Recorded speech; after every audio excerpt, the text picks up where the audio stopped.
So I'm going to sit down. Hey, it's great to be here in Lagos. Thank you for all coming out today.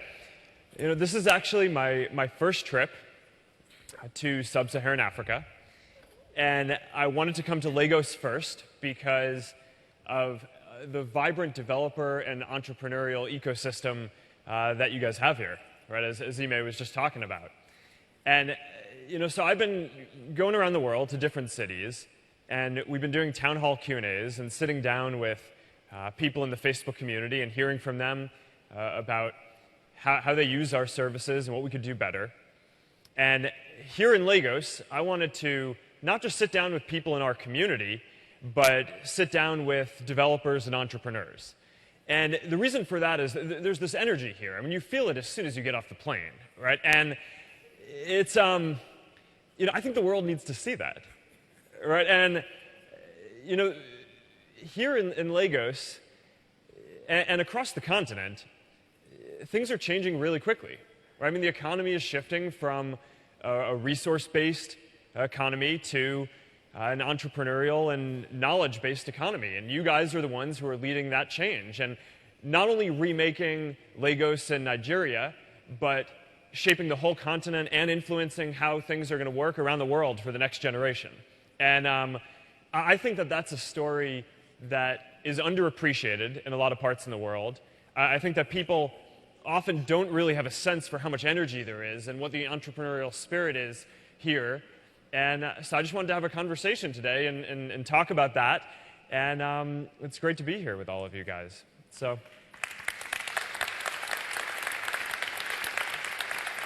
what I'm hoping to do is, you know, I'm going to share a Facebook tradition with you, which is, you know, we do these town hall Q&As every Friday at the company, where I sit down with any employee who wants to come, and they can come and ask me any question they want. And it's a great opportunity not only for me to share what I'm thinking about or to answer people's questions that they have about the company, but also for me to learn, right? And that's what I feel like I'm here to do is, you know, this is my first trip here. I have a lot to learn. I want to hear what's on your minds, you know, the technical questions, the entrepreneurial questions that you guys have about building businesses, about the ecosystem, anything that you want. I'm here to learn, and I'm grateful to have the opportunity to talk to you guys today. So thank you for coming out, and let's do this.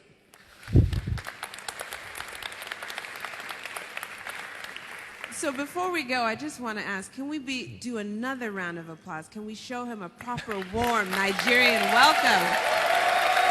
Much better. Thank you, my country people. Guys. Thank you. Okay, so we have a first question. Well, the question is from the thread. It's from someone named Achilles, and he asks, Mark, what impressions do you have of Nigeria on your first visit? Do they align or contrast with impressions that you've had of the country and its people before you came? Well, the thing that's striking is the energy, right? The entrepreneurial energy. You know, I think when you're trying to build something, what ends up mattering the most is just who wants it the most, right, a lot of the time, and who cares the most to build it. And, you know, you feel that here. As soon as you get off the plane and land and start talking to people, you feel that passion and that entrepreneurial energy. And I can tell you two stories just from last night, right? I talked to, you know, probably no more than 100 people, and was just really blown away. So the first story, I stopped at this training program on Mandela, right? That my foundation invested in to help train really talented folks across the continent to be world-class engineers and work for companies around the world. And I sat down and had the opportunity to meet this woman, Blessing Eboe. And she told me the story about how she applied to the program, and the first time she didn't get in.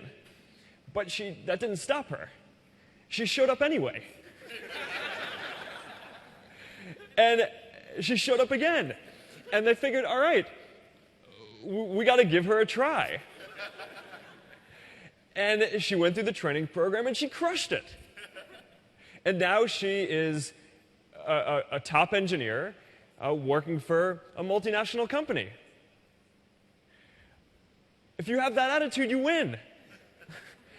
Another story. So right after that, I went down the street, and I stopped by this little store and met this woman, Rosemary Njuku, who is selling connectivity nearby using the Facebook Express Wi-Fi program. So she already had a shop, and she was already selling stuff to people who were coming by, and she decided, hey, I could grow my business further if I also started selling connectivity to the people who were nearby. So she got hooked up with some folks who work with Facebook and this Express Wi-Fi program that we have to empower local entrepreneurs to spread connectivity. And I asked her, so how did you make this transition in your business, right? How did you, if people were coming to your business for one thing, how did you train them or teach people that they could come and get connectivity? And she's like, well, it actually wasn't easy. I had to print out flyers and go all around town. I had to evangelize myself. I think she said she even hired dancers. And I mean, and she got it done, right? And she told me that she now, in the months that the program has started, now has 3,000 customers paying for connectivity.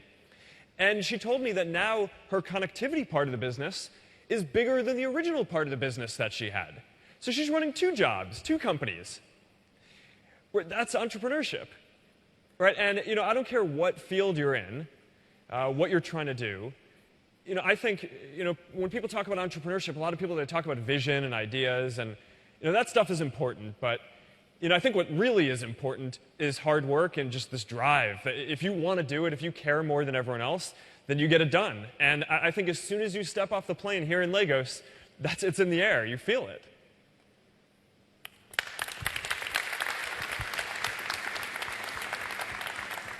All right, we're going to take the next question from the room. And we have a question from Alex.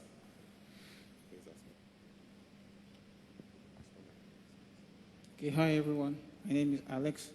My question is this. Facebook is big, but the truth is that there are lots of persons that are still not on Facebook. I have friends that are not on Facebook. And if I have friends that are not on Facebook, it means there are those in rural communities that are not on Facebook. So what strategy does Facebook have in place so for those in rural communities to have access to these technologies and use these technologies? Yeah. So if you want to connect everyone in the world, then making sure that everyone has access to the internet is a really important thing. Right? And it turns out that across the world, more than half of people don't have access to the internet. And here in Nigeria, that's true too. So, whether what you care about is connecting people with their friends and family, or helping people start businesses, the internet is one of the most fundamental parts of infrastructure that I think needs to exist, right? And here my trip here is mostly focused on entrepreneurship and developers, right? And I just have met so many people who are building things that you meet people like I went to the CC Hub in Yaba yesterday, and I met this woman, Temi Giwo, who's building this company, LifeBank, right? It organizes blood donations so that people can give blood, and it gets them to the people who need them. And you meet someone like that, and you're just like, all right, this is a thing that needs to exist, right? And if everyone had the opportunity to build something like this, then the world would be a better place. It turns out, so I've been to a lot of different cities, I think that people all around the world are trying to build stuff like that. If she can actually pull it off, then she'll show a model that'll impact not just Lagos and not just Nigeria, but countries all around the world, right? And if you had everyone on the internet, then you'd have more shots at getting that right. So, we have a 3-part plan for spreading internet. The first part is building infrastructure, right? Making it so that no matter where you are in the world, you can get access to a signal. So that's stuff like, we're launching a satellite later this week to beam down connectivity. We've built these solar-powered drones that are basically like a cell phone tower in the sky that can go over really remote rural locations and beam down connectivity to make sure that networks spread and reach everyone. So that's the first part. The second part of the plan is you need to make the network affordable, right? Because it's not much good having the infrastructure if people can't afford to use it. So, there are 2 parts to that. One is building cheaper infrastructure, so that way the companies that are building the infrastructure can charge less for it and still be profitable and sustainable. And the second, I think, is on app developers, like all of us, to use less data. Right, in the last few years, we've had this big effort at Facebook to make it so that our apps now take 1/10 the amount of data that they did a few years ago. So that means that if you're using our apps now and you're paying by the megabit, you're paying 1/10 of what you paid a few years ago. So that makes the internet more affordable. And the third part of the plan is just making sure that people understand why the internet might be valuable for them to use. Right? And that might be, that's the most counterintuitive for entrepreneurs who I speak with, because I mean, you guys are all on the internet, right? So, and a lot of you probably grew up with it and kind of take for granted that this is something that's going to be really valuable. But if you grew up and you didn't have access to the internet and someone showed up and said, hey, do you want to buy a data plan? Your first question would probably be, what do I get for that? Right? Why do I want to pay for this, even if I have the money to do that? So, we're working on programs like Free Basics, which is now live in 22 countries across the continent, to make it so that people can get access to some basic internet services for free and don't have to pay in the beginning. And then what we find is that people start using the internet and then pretty much immediately want to start paying for the full thing because they realize how valuable it is. Programs like Express Wi-Fi, what I just talked about, what Rosemary was selling in her store. They have a program where the first 2 weeks of internet are free. Right, so people use it, and then after that they come and they buy connectivity. So I think those three steps, right, spreading access, lowering the cost, and spreading awareness are the key things. And if we do that, then my hope is in the next 10 or 15 years, we'll get the other half of the world that's not on the internet today on, and you'll have more ideas like Temi's, more people will be building stuff like that, and the world is just going to be a much better place.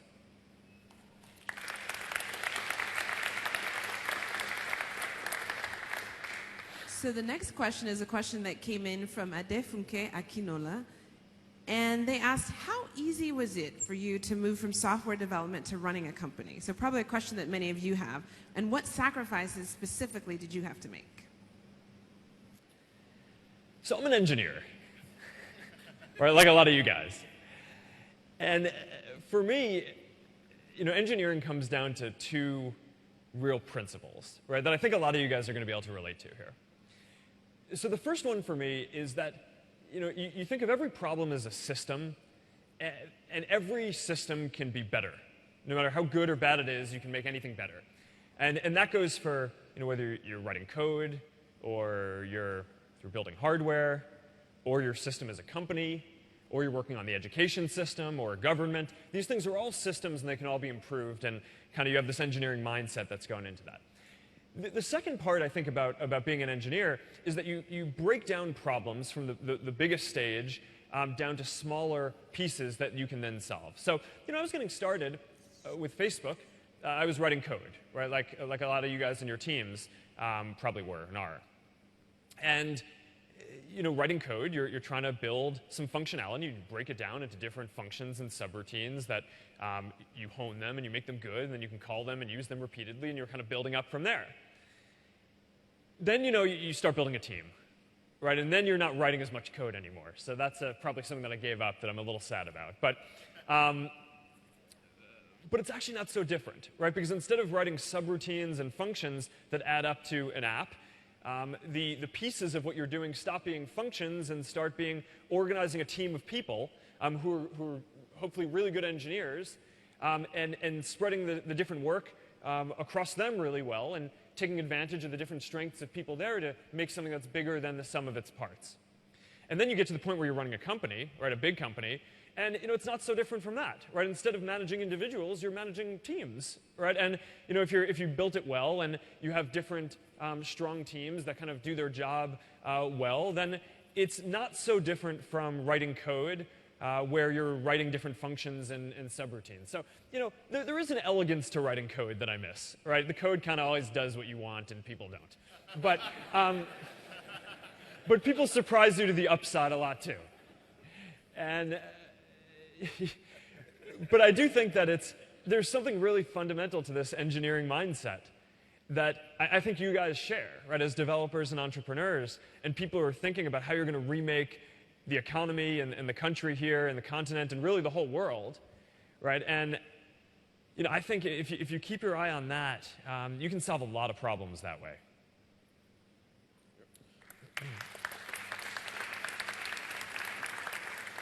Okay, so we'll take a question from the room. Anybody who has a question, please indicate. Can I just say, before we came, I guaranteed Mark that Nigeria is a place where everyone would have their hands high with the question. Do not embarrass me in front of my boss's boss's boss, please. Don't be shy. Okay. Introduce yourself and then ask. Yeah. Good day, everyone. I'm Edoga Chukwode. My question is, when you started Facebook and you're still writing codes, there's one serious aspect of any software, which is marketing.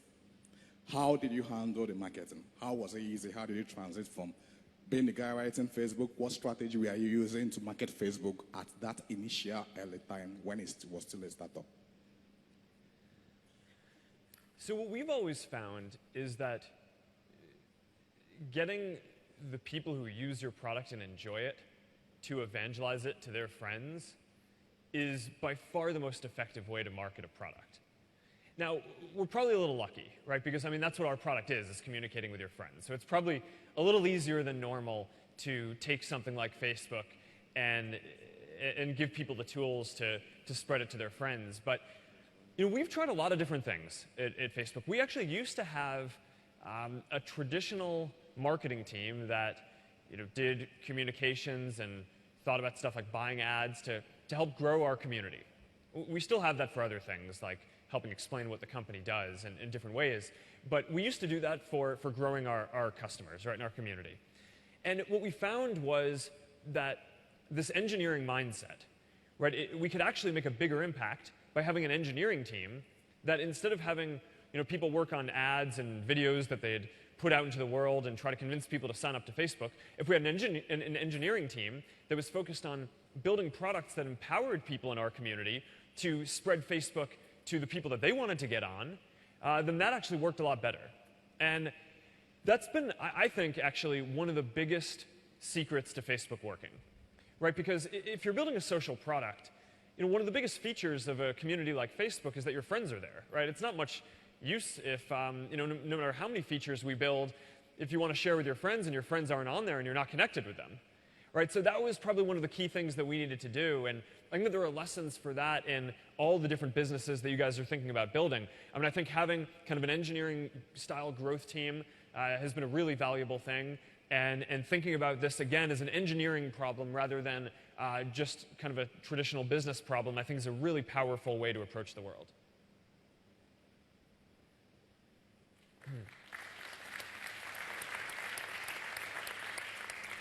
So this is a question, I'll wait to get to you, but there's a question that a lot of people had on the thread, and that was, what are your plans for WhatsApp?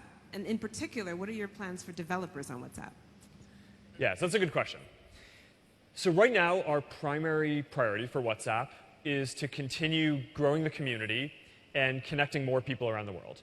There are about 1 billion people now who use WhatsApp every month, and there are about 5 billion people in the world who have phones. And we kind of think that everyone who has a phone does text messaging, right? I mean, does anyone here not text message on their phone? Marku, you work at Facebook. We have to talk. It's like, we need our people to use the internet. All right. So, sorry, I'm glad that only one hand went up, and a little bit sad that it was my employee, but regardless, the point stands. So we got, I'm sure he was joking, but it's, but either way, we'll talk later. So we think that the primary thing that we need to go do for WhatsApp is not just go connect 1 billion people. It seems like it's a big community, but if you think about it, it's only about 20% of the actual opportunity. Right, so that's got to be number one, right? Because our long-term potential for WhatsApp is going to be dependent on how big the community is. Now, that said, we are starting to think about how people can connect to businesses through WhatsApp too. And some of you guys might have seen, we just did this update to our data use policy on WhatsApp last week. And this was actually the primary reason why we wanted to do this, was to make it so that, let's say you're a business and you have a Facebook page and maybe you're building a bot for Messenger, and you also want to connect with people on WhatsApp, so you can kind of know who your customers are and talk to them with a unified voice across all those different services. You figure we own these different services, you should be able to do that. That's a thing that we should provide to businesses. And that's a thing that we want to be able to do long term. So, if you're a business, you should be able to keep track of who your customers are and communicate with them on a steady basis through WhatsApp. If you're a person who's using WhatsApp, you should be able to reach out to the businesses that you interact with to get customer support or buy things or do whatever you need. That's definitely a big part of what we need to do long term, but we're just at the beginning of that journey. And I think for the next few years, the big thing is just going to be how do we get billions of more people on the service.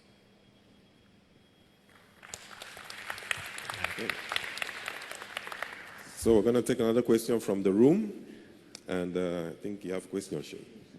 We'll get to you guys. Okay. Hi. Do you want to stand up? Sorry. So my name is Shay. I'm a media entrepreneur in Lagos. I'm co-founder of Big Cabal Media, and I'm interested in Oculus.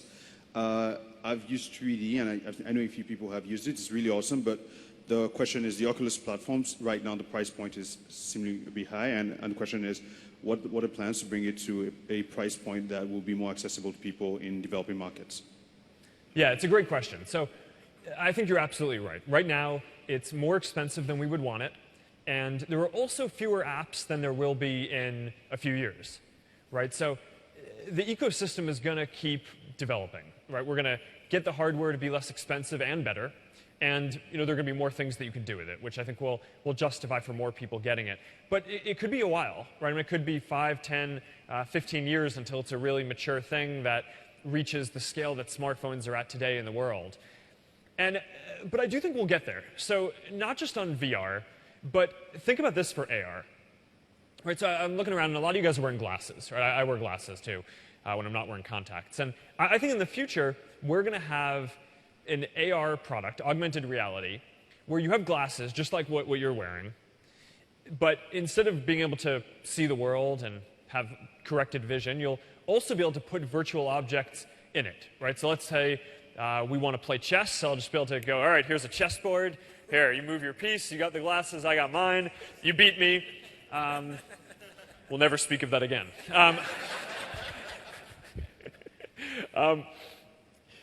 That's going to happen, right? Except the you beating me part. Although I don't know. I'm not that good at chess. And if you think about it in the future, so we'll get the price down, right? So it'll be, say we get to a point where those kind of glasses cost, $100, right? Instead of, Oculus today, the Rift costs $600. Then one of the things that I'm really excited about is not only that that's going to start being affordable enough for a lot of people to use, right, about as affordable as a phone is today, but think about how many things you're not going to need to buy when you have that. Because think about all the things in your life today that could actually just be an app in that world, right? You might own a TV, right? You probably paid $50, $100, $200 for the TV. In the future, that'll just be a $1 app. Right? I mean, it doesn't need to exist. It doesn't need to be a physical thing. Right? It'll just be something that in your glasses, it's on the wall, you see it, and you can buy it for cheap. All right, so your glasses just paid for themselves because now you have a computer and a TV. Right? And it's kind of amazing when you think about it, how many of the things in your life don't actually need to be physical. Right? So if you take out all the food, which needs to be real, and the chairs and the stuff that has to support you and the tables that you put your other real stuff on. Think about all the other stuff, the art, right? The paintings, anything that's a screen, anything that's a game, that's an interaction, that's about information, doesn't actually need to be physical. Which, again, think about how hard it was to build that chessboard, right, that we talked about. Right? It's, someone needed to actually physically, carve or produce those pieces, and not that many people around the world have the resources to do that. But in a world in the future where a lot more people have the internet, anyone's going to be able to build that chessboard app that we just played that quick game on that you crushed me at. And that, I think, is going to unlock a lot of creativity. Right? So you're going to get entrepreneurs all around the world building stuff that people can afford, and it's going to be much cheaper than I think the ecosystem is today. So that's the future that I hope we reach. It's going to take a while to get there, so I think we all have to have patience. There are not only ecosystem, but also scientific breakthroughs that I think we need to make on the way there. But that's what I kind of keep in my mind is where I want the world to be in 10 or 15 years. And I think if we get there, that's awesome, right?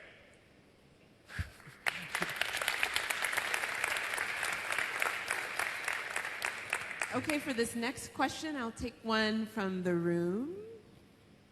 Okay. I'm lazy, so I'll go here. If you could stand up, please, and tell me your name. All right, I'll hang on to the mic. Okay. Hi, my name. Can you hear me? I can. Ani, and I work for you. And so my question is, do you find that there's need, is it an assumption, or do you find that there's need to actually customize current products for the emerging markets? Or is that an assumption that people just make without, experiencing the market firsthand? And how do you deal with that? How do you address that? How do you deal with that dichotomy? Yeah, no, it's a great question. So I think you're absolutely right.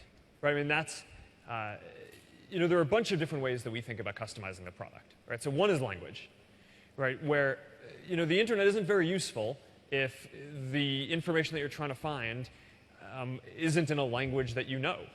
Right, so one of the things that we've done is we've tried to spread Facebook so it's in as many languages as possible by giving our community the power to translate the service themselves.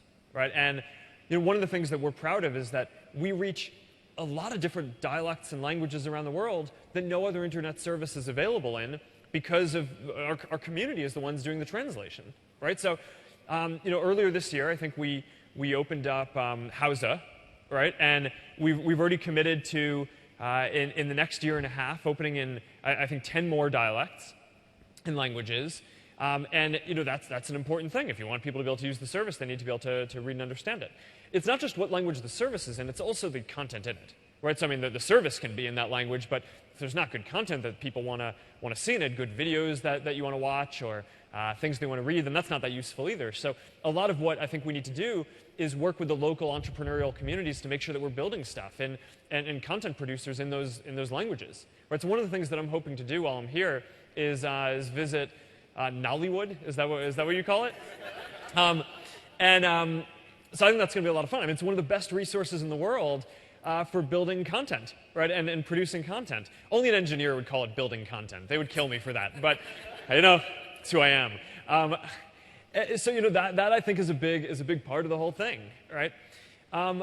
There's also a lot of technical work that I think goes into customizing the service for different areas, right? And that's not so much cultural work as it is that there are different kinds of infrastructure around the world, right? So we want to make sure that Facebook loads quickly for people who are on a 2G network, a 3G network, a really new LTE network, right? And they have very different characteristics in terms of how fast things will load. And we don't want the service needs to load quickly, right? I mean, people don't want to use the service; it's going to take half a minute to load. So we have to make sure that it works on all these different network conditions around the world, right? And that's a big part of our job too.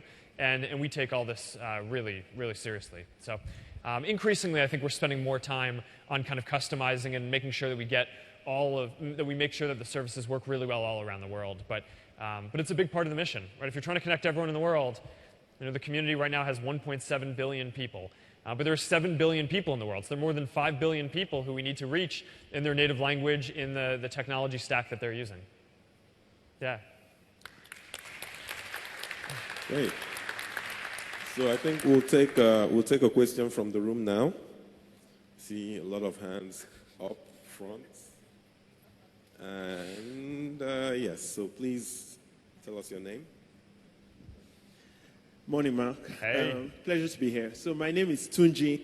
So I run a mobile learning platform, and what we do is we gamify the day so that kids get 2.4 gig every month for achieving their learning objective. And that's awesome.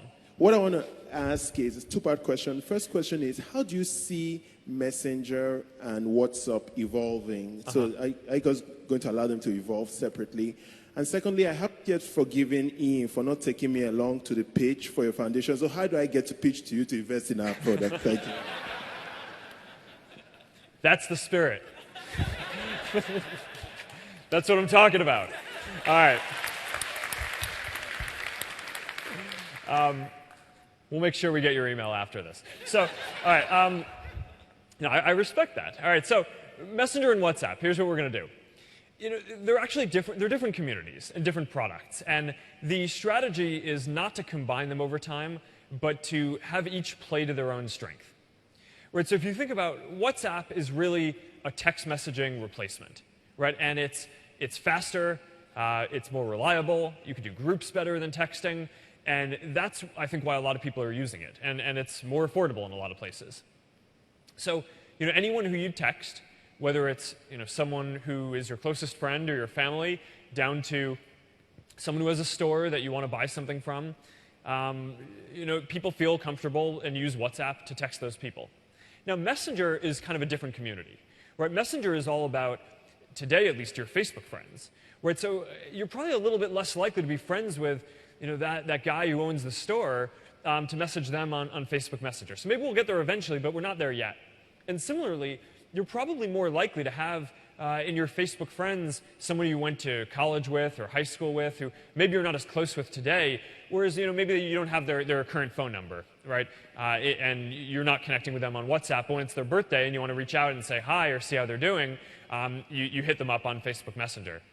And the styles are also pretty different too. So WhatsApp is really focused on being a utility, right? So fast, simple, not a lot of frills. Messenger is very focused on expression, more fun, different kinds of formats, different kind of stuff like that. So we think that the right strategy over time is not to combine them, but to have each play to their strengths. Both services have more than 1 billion people using them. Like we talked about before, I think there are 5 billion people in the world who text today. So we have a lot of work to do. And we'll talk later. Okay. But that only works for the first person who does it. No more pitch questions. Okay, so I'm going to ask you this question up here because I think it's a question that's near and dear to everyone because we got so many of them. All right. So that it's a really difficult question, so get yourself prepped. Okay, Chioma posted this, but many, many other people did. Have you had time to try any Nigerian food? Specifically, she recommended pounded yam, gari, egusi, jollof, roasted goat meat, right, washed down with palm wine. You can stay up here for this one because you know the answer. So, last night I got into Lagos and I'm talking to our team, right? So Ime, who you know, Abele, Emeka, and we're sitting down to get food. I'm like, all right, I want to have traditional Nigerian food, right? So they start. You show up and you have like a ton of different things, right? So the jollof rice and shrimp, delicious, delicious. The pounded yam, just kind of, Ime tells me, you got to do it with one hand. I'm like, all right, come on. I just got here. Give me 2 hands to make the spoon with the yam, get into the soup. Can I interrupt to say, expert.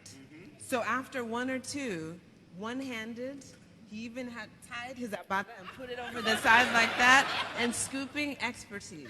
So I'm eating the soup, and I reach in, and I pull out a piece of meat, and I'm like, all right, this is goat. This is awesome. But then there's another thing. So I'm like, all right, so what's that? And Ime and Abele kind of look at each other. Right? My 2 American-born Nigerian friends here. And they look at each other like, what have we done? Because it's snail. And they give me this look like, this is a mistake because we don't eat this. Now I want to give Emeka a shout out because he does. And I'm like, look, all right, guys. I don't come to Nigeria often. We're eating the snail. Well done. So Ime and Abele are like, all right, I guess we can try this. And I was like, well, you don't eat snail? It was delicious. It was good. I love it. That's one of my favorite parts of going to new countries is getting to learn about the culture and eating the food. I really appreciate you guys sharing that with me. It was a fun experience, and I was told not to compare the jollof rice with that of other neighboring countries. So I think we'll just stop it there. But think we let's can just stop say there. it was a good experience. It was a good experience. Thank you. Thank you. Okay. Yeah, snail is good. I can testify. Absolutely. So, yeah, we'll take a question from the room. And I think, Vincent, you have a question? Thank you very much. My name is Vincent Okeke. I'm founder of the Richie Services. I run an e-learning portal, Dovilane. And my question is this. Facebook is doing a lot of great job. I see myself as one of the biggest fans. But what steps are the team taking to make Facebook also serve as a learning resource, a learning platform where businesses and entrepreneurs can resort to get training materials for professional skills? Thank you very much. Yeah, this is a great question and something we care a lot about, both at Facebook and at my philanthropy foundation, the Zuckerberg Initiative. So, Facebook, we're doing a bunch of things, right? So one is we have this FB Start program, which is, it's a little bit less about training and more just about equipping entrepreneurs and developers with the tools that they need to kind of get started on their own, right? And I think a lot of you guys are probably pretty familiar with this. In terms of education, I'm pretty interested in a few different things. One is personalized learning. So giving everyone in the world the skills, the tools that they need to learn at the pace that they want, right? So let's say you get math really easily, so you can get ahead really quickly and get really advanced, but when it comes to history, it takes you a little longer, right? You should be able to learn at your own pace and learn with the materials that help you the best, right? So some people learn better by watching a video or working with their partners or by talking to someone or doing practice problems. You should be able to do whatever you want. And one of the things that we're doing is building software that gives people the power and gives teachers the power to give that kind of personalized learning experience to all their students. And we're live with that in more than 100 schools in the US. So I'm excited about that. And across the continent here, the Zuckerberg Initiative has actually made 2 investments that I'm really proud of. So the first is Andela, which is basically, it's this training program where people can join and apply, even if they don't have any engineering experience at all, right? And the premise of Andela is that talent is evenly distributed around the world. And just because someone hasn't had the opportunity to learn engineering, it doesn't mean that they're not going to be a great engineer. And the Andela folks have basically built this program to take you in a month or two from being, maybe not even knowing anything about engineering to being a professional engineer who can work with large companies around the world and on highly effective teams. So that is something that I'm really excited about because that's going to scale and I think train tens of thousands of engineers here on the continent. I mean, they have 2 big centers here in Lagos and others around the continent, but that's one that I'm pretty excited about. Another one that we invest in is called Bridge International Academy.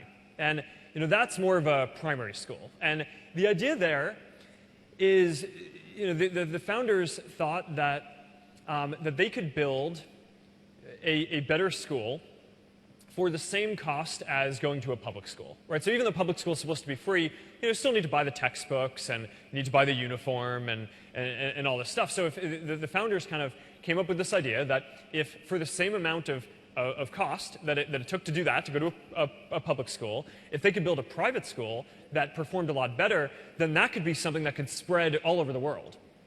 And they started in Kenya and now have hundreds of different schools with tens of thousands of students, including now in Nigeria and Uganda as well.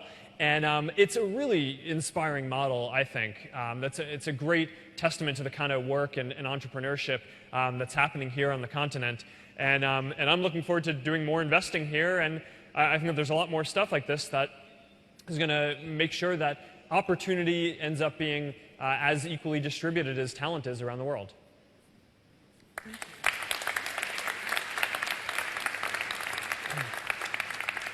Okay, hands up. I'll take another question from the room. Let's see, wait, hang on. Okay. You guys are going to make me walk. I'm not sure she's ever going to get to the front. Wait, is there one all the way up here? Okay. Sorry. Tough I'm going to go up decisions. here. Okay, can you come this way? We can get to both. I'm going to hang on to the mic. Okay. First of all, thank you for making Nigeria your first port of call. My name is Amechi Okobi, and I work at a bank, Access Bank. You essentially predicted the future many years ago with Facebook. What do you see happening 10 years from now? Part A. Part B, how does Mark want to be remembered? Oh. That's it. Thank you. So one of my favorite technology quotes is that the best way to predict the future is to create it. Right, so I think the future can actually go in a lot of different directions, right? And I think what gets made is not necessarily a foregone conclusion, right? There's one of my other favorite sayings is that it's much easier to predict what's going to happen in the world 20 or 25 years in the future than to predict what's going to happen 5 years in the future. And the reason for that is that, there might be some big themes that play out over 20, 30, 40 years, but how they happen, what mix of products and services get built and who builds them and where they come from is not, I don't think that that's written ahead of time. So, the mission that I care about at Facebook is still very much the same as in the beginning, right? It's just that in the beginning I didn't think that we were going to do it, whereas now I think we might. It's when I was getting started, in college, when you're a college student, you can talk about connecting the whole world, but you don't actually think about stuff like spreading internet to people who don't have it, right? I mean, you're a college student, right? I mean, you're happy if some people on the internet use your service, right? It's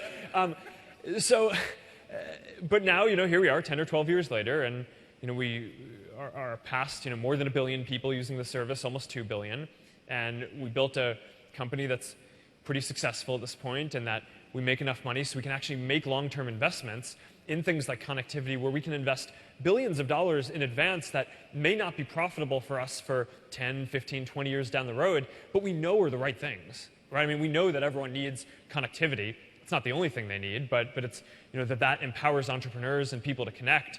And I think that through those investments that we're making in partnership with nonprofits and mobile operators and governments around the world, I think that this dream of actually getting every person in the world connected is possible within our generation, within our lifetime.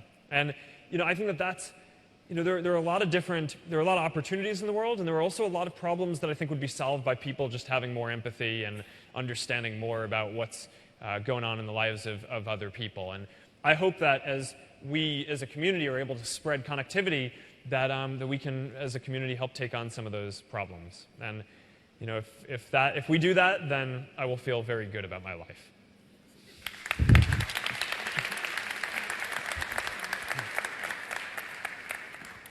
All right. So we have a question from Peter, who is not here, and it's a very important question, Mark.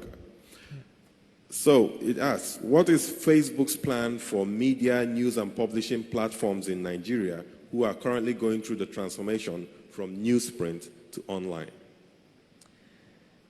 Yeah, so one of the big things that I think we need to do to help connect everyone is make sure that there's good content representing all cultures and all languages. Right? We were talking about this a little bit ago, how the internet, in order for it to be useful, you need to have content that you understand and want to interact with. And that is not just your friends sharing stuff, although I think that that's a really important part of it, but also news, things that you want to learn about, read, and movies and videos and entertainment content. So one of the things that I'm the most excited about for my trip to Lagos is going to check out Nollywood, right? Because I think it really is from everything that I've heard, and I hope I'm not disproven on this, but it really sounds like a national treasure. And I think the ability to produce content that is video, that is moving and emotional, that transcends boundaries, and I think will help tell a story that is not just entertaining and interesting to people who live here, but tells the story of the amazing innovation and entrepreneurship and engineering and culture that is going on here to the whole world. And I do believe, after being here, even for a short period of time, you can, the energy, there is no way that this place doesn't end up shaping the way that things get built around the world. And I think that once people appreciate that, then I think the whole world's going to be better off. So I'm looking forward to that. So I'm going to take another question from the room, a very, very good one. You, ma'am, can you come this way, though? Yes. Yeah, you. So say your name, where you're from, ask your question. I can come up here and shake your hand. Hi. Sir, close. The perks of being near the front. A Bella might not get up here very often. But when she does, you get a handshake. Great. Hello, Mark. My name is Uche Pedro. I'm the founder of Bella Niger. It's a media tech company based in Lagos. So, Mark, you started Facebook over a decade ago. A bunch of people started startups around that time. Today, we all know the success that Facebook has attained. If you were to name one thing that was the game changer for you that you did differently, what would that be?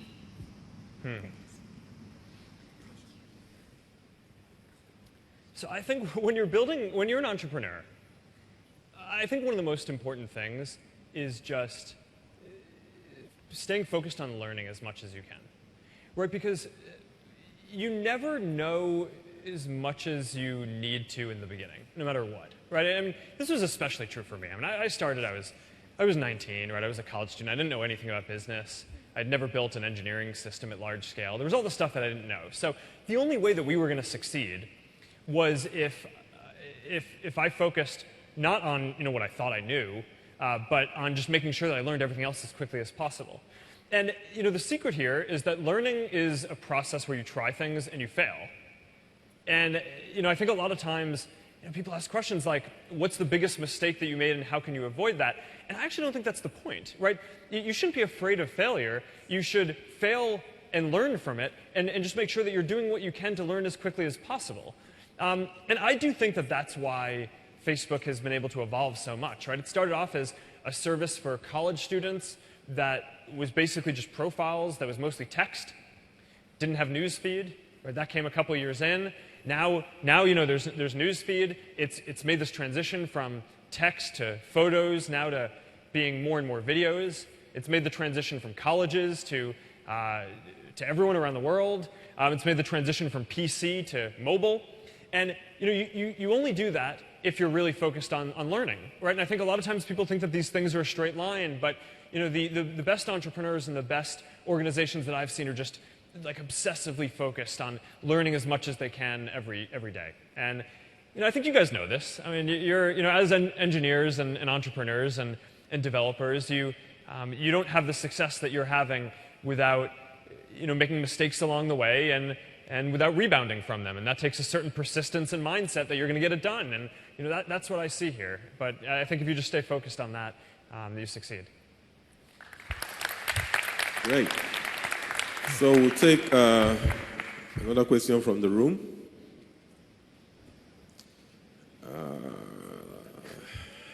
I feel so powerful right now. Okay, so. The power to disappoint so many people. Sorry, my name is Ade Atawatele. I'm a developer turned entrepreneur. Congratulations, you recently became a parent. Thank you. I'm a parent too. Congratulations to you. My daughter is a graduate of the CC Hub. Awesome. She's been there for 2 years. She didn't go this year. This year she started building websites. My question is that Facebook is a really individualistic platform. What are you going to do if you're trying to connect the whole world to integrate families? Well, a lot of what I think is most powerful about Facebook is that it gives people the power to stay connected no matter where they are. Right, so some of the most touching stories that I hear, and one of the awesome things about being me is I get to walk down the street and people just interrupt me and tell me stories about how they're using Facebook, which is really, really touching, right? I mean, I'll just be walking down the street in some city and someone will say, hey, I met my wife on Facebook and now we have this child. And it's like, holy crap. And it's like, all right, you're talking about integrating families. I mean, it's like, all right, feel pretty good. So, people will write in with stories about how, they have a twin who is separated at birth, or, an adoptive parent who they haven't been connected to for a while, who they found on Facebook. And, I mean, this stuff is just, it's so heartwarming, right? I mean, it's like, you're just like, all right, this is awesome. This is what connecting the world is all about. But for me, it's more day-to-day, right? My sister lives on the other side of the country from me, where I live in California. She lives in New York.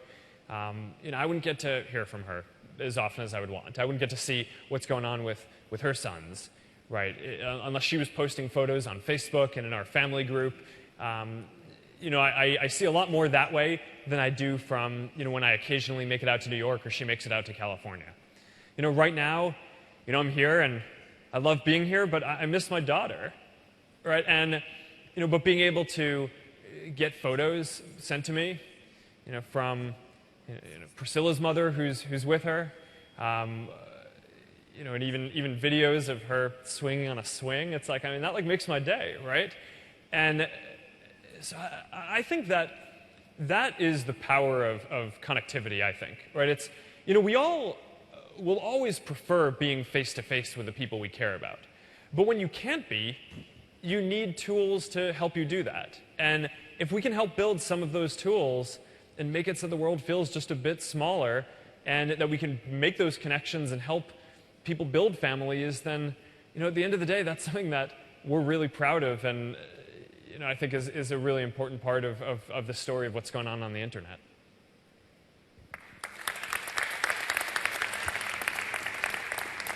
Okay, so I hate to disappoint you, but I'm going to ask one that came in from the thread, and it is very relevant to what you're just talking about. So Mahasin Quadri asked, what is your current diaper changing speed record, and have you ever been challenged to a diaper changing duel yet? And did you win? All right, so there were a number of questions in there. First one, speed record. Well, you're going to have to divide that up, right? It's if it's pee or not pee, then it's a stickier situation, literally. I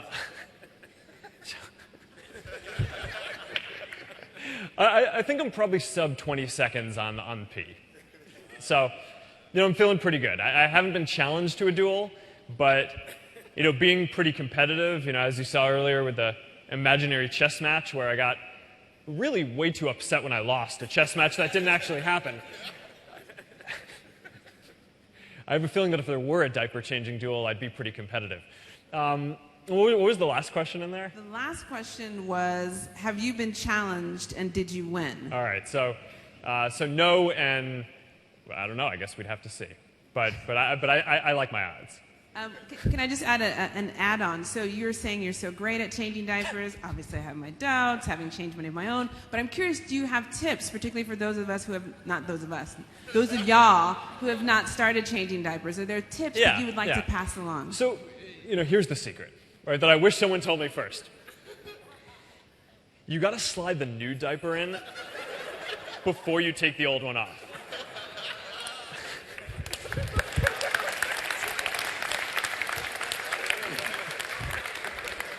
Okay. I see all the parents. You guys know what I'm talking about.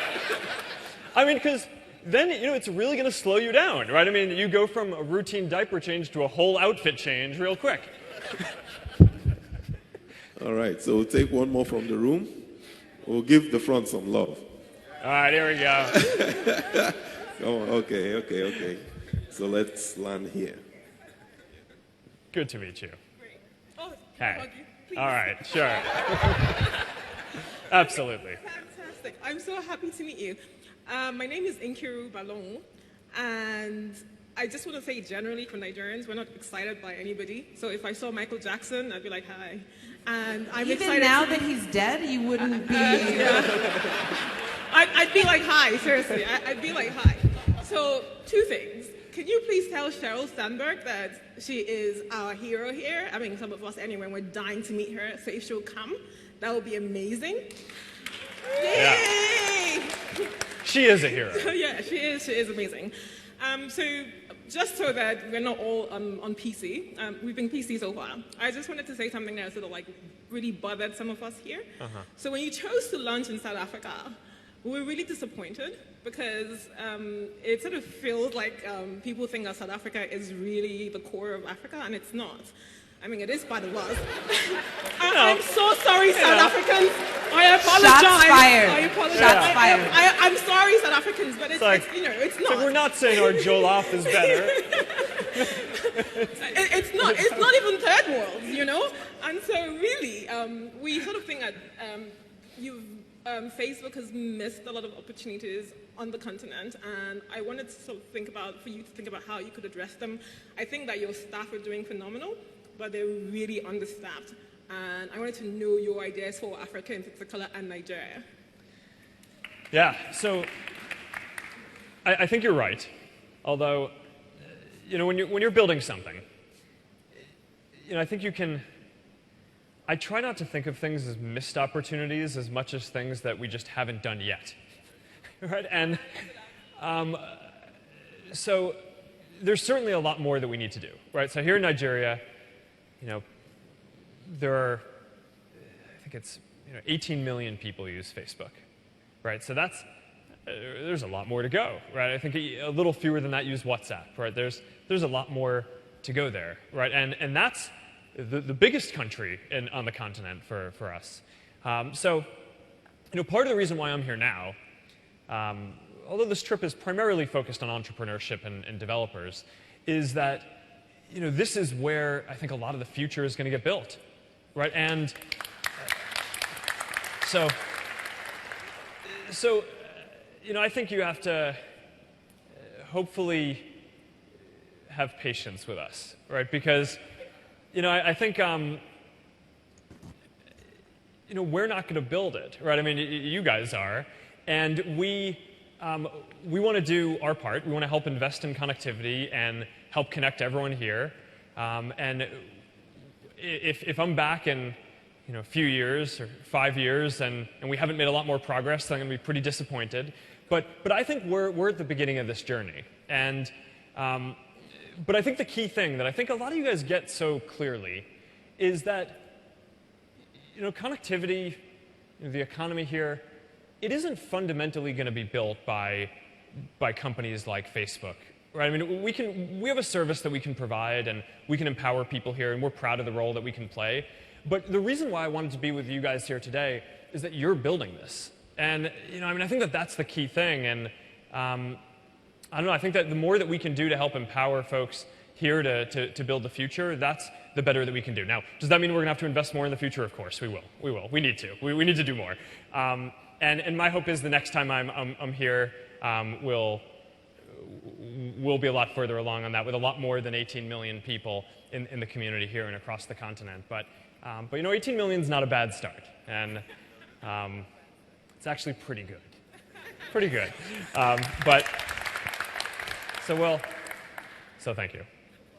Okay, so I'm going to take one from the room. I'm just going to let everyone know this is the last question. So this question must be an incredibly great question. Do not embarrass me.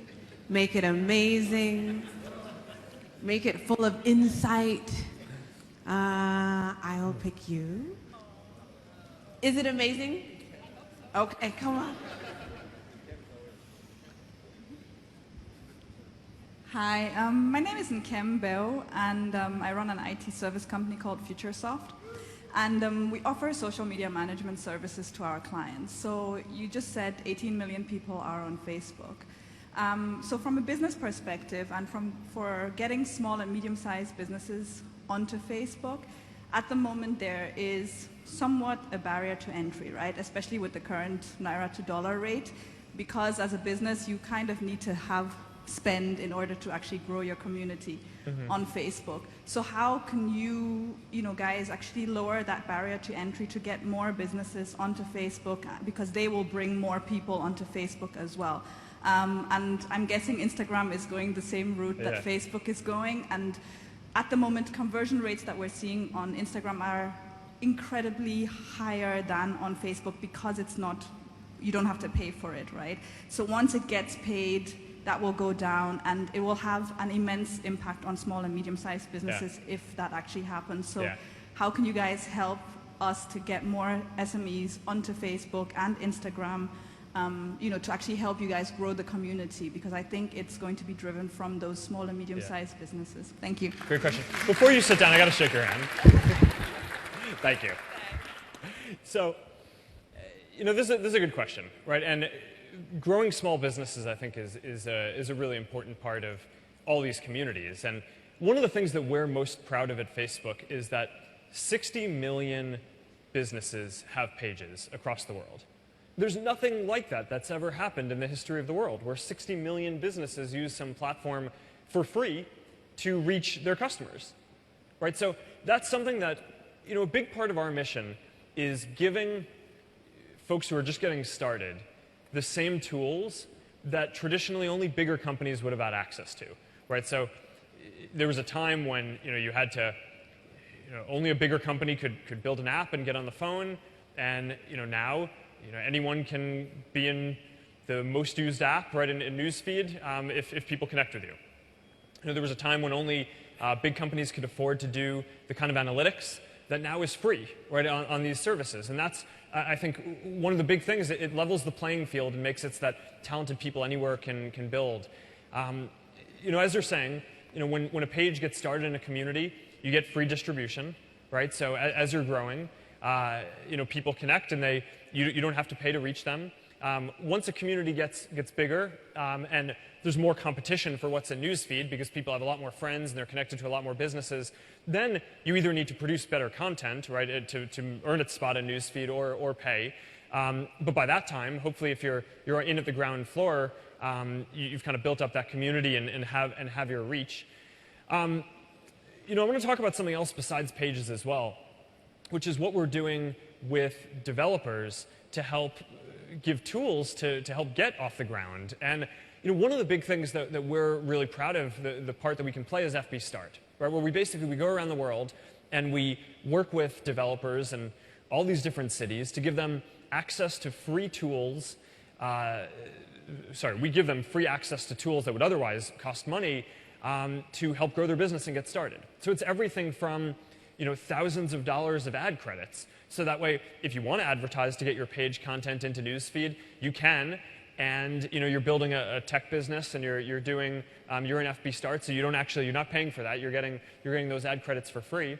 To things like getting free cloud infrastructure, right, through our partnership with Amazon, right? I mean, that's the infrastructure is a big cost of building a new service, and one of the things that we want to do is reduce those barriers to getting started, so that way anyone who's talented, who has an idea, who has the grit, who wants to push through and try to build something, can get that start, right? And what I found from my experience, the hardest thing is getting to that initial product market fit, right? So you can do that in a dorm room, right? I mean, by the time that I left Harvard, we already had tens of thousands of people using Facebook, and it didn't cost a whole lot to run. I was renting servers, I think, for $89 a month or something like that, and I was paying for with banner ads that we had on the side of the site.